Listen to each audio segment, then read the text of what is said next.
ত্রিপুরার প্রাক্তন মুখ্যমন্ত্রী আচ্ছা বিপ্লব দেব মহাশয়। আমি জানি না। আমি এসছি, হ্যাঁ বাস কাজকর্ম করি। আচ্ছা আলোটা দিয়ে- না না শেষের চলে আসুন, আসুন। আচ্ছা হ্যাঁ আসুন আসুন। ঠিক আছে ঠিক আছে হ্যাঁ ঠিক আছে 26-এ ভোট। কাজ তো করবো, বাকি আসলে আমি ওখান থেকে এসে পার্টি দায়িত্ব দেশে এসেছি, কিন্তু সেটা আমি অনুভব করি এজ এ বেঙ্গলি। আমি অনুভব করি যে যে বাণিজ্যটা বাংলার পাওয়া উচিত ছিল সেটা পাওয়া যাচ্ছে না।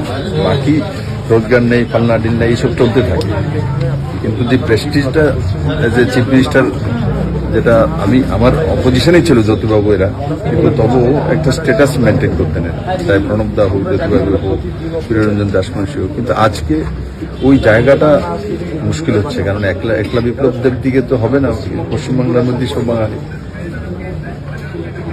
সেটার জন্য আমি আপনাদের বলবো, ভোটটা তো মানুষ দিতে অসুবিধা, এবার ভোট দেওয়ার যাতে মানুষ দিতে পারে ভোটটা আসে, তার জন্য আমরা চেষ্টা করব।